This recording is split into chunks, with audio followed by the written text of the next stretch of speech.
Hello, everybody, and welcome to this week's edition of Power Rankings. This is week 2, and I am your host, Powerbang. What are Power Rankings, you might be wondering? Well, it's basically a subjective poll that is not necessarily based on a clan's actual record. It's more or less a gauge of how strong a particular team is right this moment. So we're going to go over the strength of each clan in the subjective opinion of our panel, and that is led up by Scorpion from the Swarm. Let's get straight into the rankings. We'll start with clans from 25 to 32. So looking at the bottom quarter of the standings, we've got Beast Mode, Dark Contingent, Just Clash, Maui, Crystal Warrior, Reddit Alchemy, all bringing up kind of the bottom 5 here with 0 and 2 records. One notable jump this week was 3 Point Park climbing all the way from the cellar at number 32 up to number 27, a jump of 5 spots, and that was due to their big victory in their war in week 2. That's quite the contrast from week 1 where they were absolutely blown out. So props to them for rebounding, get another victory, and they will shoot up even higher. We are Spartans at number 26 and 100% adults at 25 rounds out your bottom 8 teams. But I think there's a couple teams in this mix that don't plan on staying here too awful long. One of those is Dark Contingent. The other is We Are Spartans, both solid clans, and having a chance to see them play recently, I really feel that there's too much talent on the field to go to waste, and we will see them shoot up the rankings with some victories here in the near future. I chose We Are Spartans to highlight simply because Dark Contingent plays in an extremely tough division with WHF, Dark Looters, and Grand Witch Auto. We'll see more of them later on in the polls. Now here we are with Mike from We Are Spartans, kind of highlighting one of the clans we think does not have a chance to stick here very long. We think they'll move up. Mike is going to drop in a queen charge with the baby dragon funnel here from 9 o'clock and have that queen walk up the wall a little bit. She's going to target that bomb tower, and just before that bomb tower goes down, we're going to target that wall segment there with the wall breakers. First is to clear traps, which is done successfully. Now that that bomb tower is locked onto the queen, here comes those wall breakers to let him into the base. King goes down, gets that lure taken care of, saving a little bit of camp space, but not necessarily the most efficient use of the king. He goes down really quickly. All of his barbarians are destroyed by that baby dragon. Poison Spell is going to receive the remaining Valkyrie and Wizard and baby drag. The queen's going to work through it and eventually down through the buildings in this compartment. Now, he gets that first air defense taken out already. He's eyeing a second air defense as well as the enemy archer queen with his queen. Once he takes down this Expo and, well, I guess the extra Tesla that has just popped, she will head up to the north to pick up the second air defense, and the third air defense is now being converged on from the southern part of the base by a whole bunch of balloons. Used a haze spell to go ahead and get in there.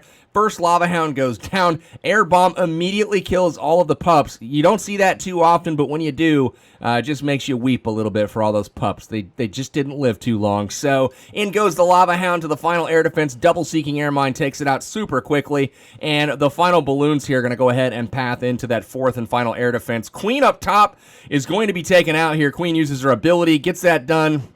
Continues the walk, and now we've got balloons converging onto the Tesla farm at 3 o'clock, and that is going to do it for this base. So great job to Mike picking up that 3-star for We Are Spartans. Look for them to move up next week. Looking at ranks 17 through 24 of the power rankings, we'll start with the bottom. Bada Bing Clan and Six Schlitzes are your highest ranked 0 and 2 teams. We've got Bye Forever, South Raiders, One Hive Genesis, and One Hive King Jeffrey and Terps Win Big, all at 1 and 1 in the spots 17 through 22. Some of these are pretty big movers over the course of the week, with Terps Win Big and One Hive hopping up 8 and 7 spots respectively. South Raiders and Bye Forever also moving up 6 apiece. So quite a bit of moving and shaking going on in these mid ranks. One clan here that is in these middle ranks in One Hive, I do not expect to last long at this position. They do have an extremely tough matchup next week against TDK, the Dark Knights. However, after that, they should, with a favorable schedule, start to move up the power rankings. Fabian from One Hive here is dropping in a queen charge again from 9 o'clock, and again with a baby dragon to funnel, looking really similar to the start of the last one. However, not quite as similar because it is a Town Hall 10 raid, and that is something that One Hive has done a good job of so far, is getting those things tripled. Poison Spell is going to go down for the queen here. That baby dragon still working down there at 8 o'clock. Look at the value. All of these buildings being taken care of, even getting that cannon. Well, that cannon didn't go down fast enough, and the queen has actually redirected to the corner piece of the wall. Not something that Fabian probably predicted, but let's see how he can roll with the punches and adjust to this, silly queen who just wants to do her own thing. So queen goes in, takes out the elixir storage, and now it's time to take on an enemy barbarian king. That's never a pleasant experience, but luckily no defensive fire is actually targeting his queen right now, so she's able to outlast. Takes out the queen platform, redirects, and one of the special things about breaking in here is she did not stand in range of anything as far as defense is concerned. The Inferno Tower just out of reach, and that is going to cue his kill squad from the northwest. Here comes the golem on the mortar, and 3 wall breakers go in. The first one nuked by a Tesla, so they don't quite get through. However, that's just going to be two swings or so from his king on the wall. There's one, there's a second, and they are through. Bowlers come in real heavy. The queen has actually done a fantastic job luring the Valkyrie and baby dragon down to the south, taking them out with ease, and also taking out that Inferno Tower on the left. Now, the top Inferno Tower is going to be responsible for the bowlers and the king, and you can see the skips there on those rocks are actually doing some damage there to the Inferno Towers.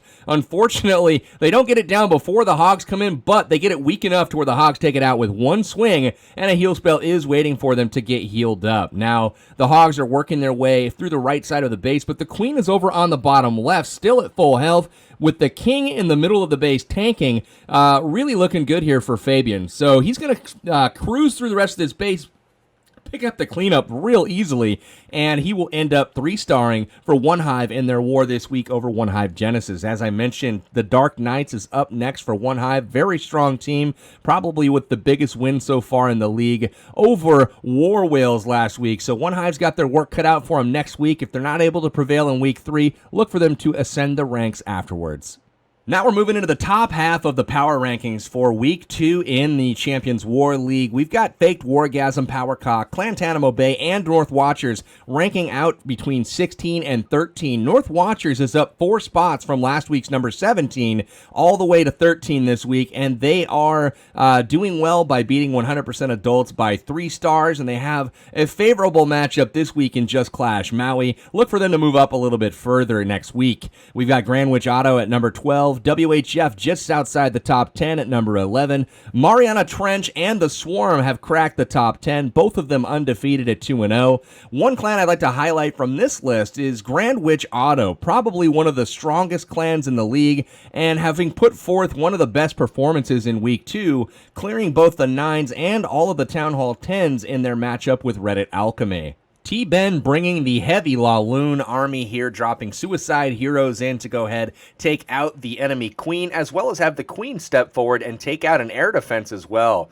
Rage spell used for the kill squad there, as well as a poison, but that's still high value, getting the queen and an air defense taken out for the heroes and 1 spell. So great job to T-Bend identifying the weakness. He's brought 22 balloons to hide behind 4 hounds, as well as 10 minions for the cleanup process. So in comes the first group of hounds to that first air defense. Looking pretty good so far. The balloons go in to target a Tesla farm, and then the other side of the base, we've got a simultaneous corner hit from both sides so that the balloons sweep towards the center and eventually collapse on the center air defense. The first hound in will go ahead and eat 2 Seeking Air Mines and allow the remaining hounds to set on the air defense as the balloons group up to take it out. I really like the masterful pathing here done by T-Bend, and he's going to move into the final section of the base. And would you look at that, a heal spell to go ahead and allow for his loons to actually do some tanking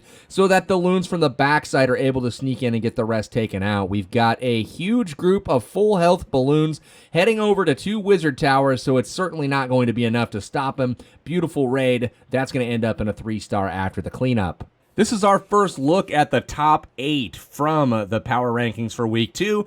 We've got North Remembers in the number 8 slot at 1-1, losing last week's War of the Week with Reddit Omega. Very narrow margin there, 81-80.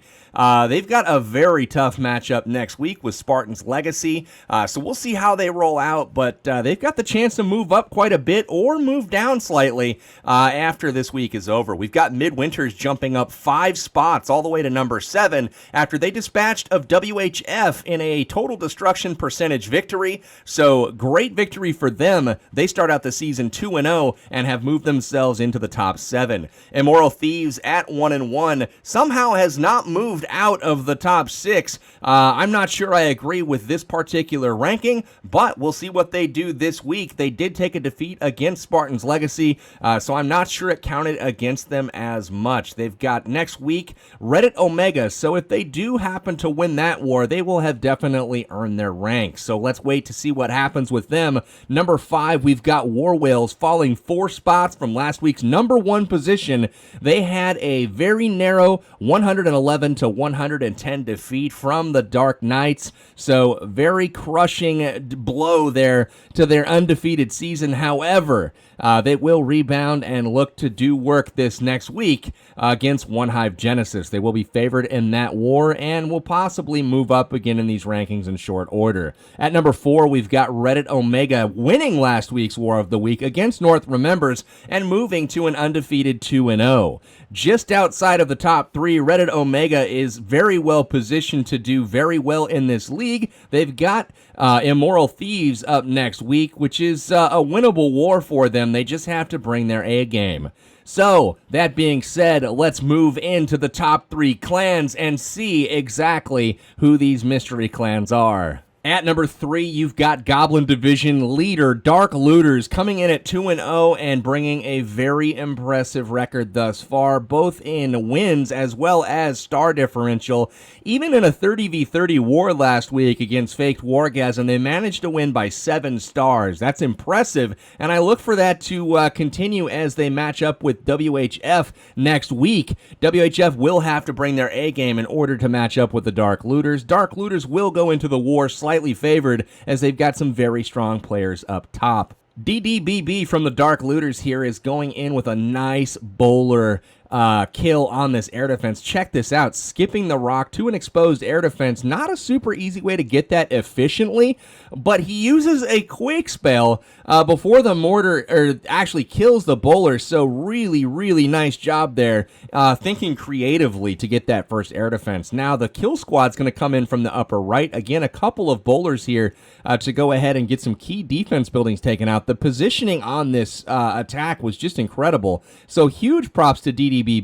The Queen Walk coming in from the upper portion, once the jump spell goes down, was a naked Queen Walk, but she's able to pick up yet another air defense. The final 2 air defenses are remaining on the right, and check this out. Bowler and King Kill Squad head in. A Hound comes out of the clan castle. He's able to avoid that completely and keep the balloon in a poison spell to take care of that threat. The Queen goes down. Air defense number 3 is down. Only 1 air defense remains, and all we need is 1 rock to be thrown. There it goes. That is all 4 air defenses, and DDBB has dismantled this base, and here he comes with the dragons, pushing straight through. He's got a baby dragon on the left flank to help funnel those balloons and dragons into the core. Again, his king and bowlers are still up in the bottom of this base, still slanging rocks, taking out the defense buildings. Wonderful push from his kill squad, and just an awesome job taking out very efficiently the air defenses in this base. Rage spell goes down for the dragons on the left to get through the Tesla farm, and they head into the final Inferno tower in the bottom portion of this base. Balloons collapse on the exposed defenses. That'll take out any threat remaining in the Archer tower. The last thing to take out is the Inferno tower. It is down at this point, and it is nothing left but cleanup. He already has dispatched the archers in the corner for the Builder's Hut. That is how Dark Looters is throwing down these days. So this is a team to watch out for. Very dangerous. WHF better bring his A game. The number 2 team has been revealed this week, and that is Spartan's Legacy. They've been mentioned a couple times so far already in this recap, and they are going to be playing against North Remembers, currently ranked number 8 next week, and they will try to move to 3-0, and they've had a very tough schedule so far in which to do that, so that's definitely a well-earned ranking for Spartan's Legacy. They beat out the Immoral Thieves at number 6 this week, and let's go ahead and look at an attack to highlight the Spartan's Legacy clan. Queen Charge coming in from the top from Volley from Spartan's Legacy. Really like how he dropped the Barbarian in front of the Wizard to go ahead and take care of that army camp. Bought himself just an extra shot from the Archer Tower. Really like that smart thinking, just to make sure nothing goes wrong and you're as efficient as you can be with your camp space.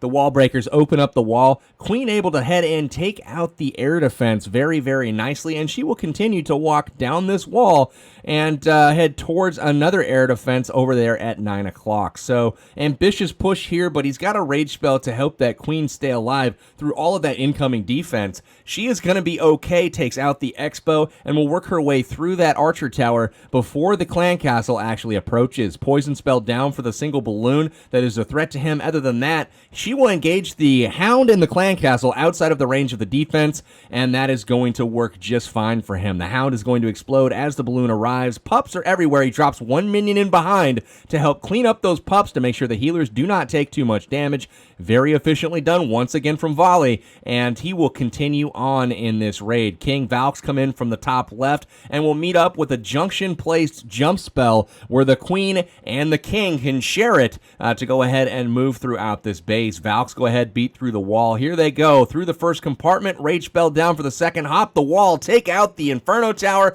the Queen, everything looking pretty dang good so far. So lots of threats in this base have been taken out, and it is now time to send the Hounds from the upper left and the top right to the air defense at the 3 o'clock position.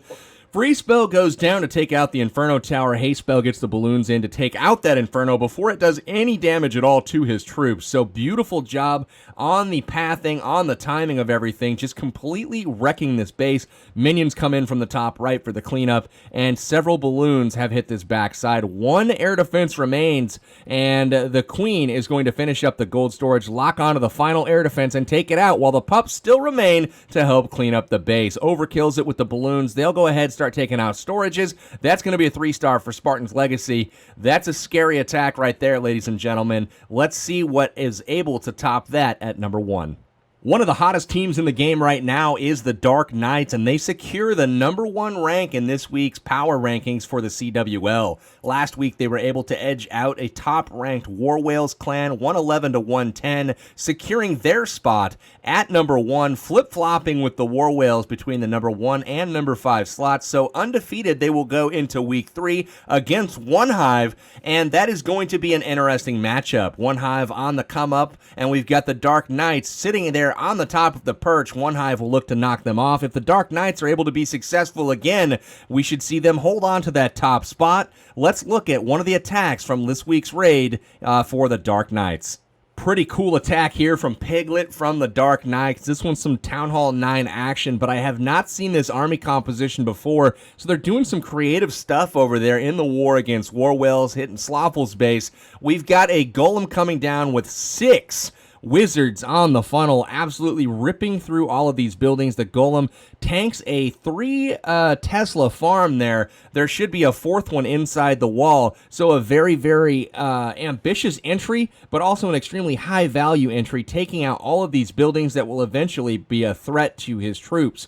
Now, a 3rd Golem comes up at the top portion of the base, again, with 4 to 5 Wizards in behind for the funneling. They've cleared an entire side and then some with these troops, and now he's got the heroes and bowlers coming in and going into the core. So really nice job with the jump spell. Once those troops are in there, a rage spell goes down, and a second jump will lead them to the backside of the base, and then a heal spell to go ahead and keep them up while everything is firing at them. So awesome job with that. 7 baby dragons now still in the bag, have not yet to be deployed, but there's really not much left. The Queen uses her ability to take out that enemy Archer Queen and the air defense. Oh my goodness, that is insane. So 5 baby dragons come in from the bottom, 1 from the top, and they will absolutely smash the rest of this base. Not a lot can be done. The Queen goes ahead and empties out the compartments in the core of this base, and nothing left to do but go ahead ahead and collapse on 2 archer towers, and that's really the only threat left. The wizard is going ahead and taking out that corner builder hut, but beautiful attack by Piglet.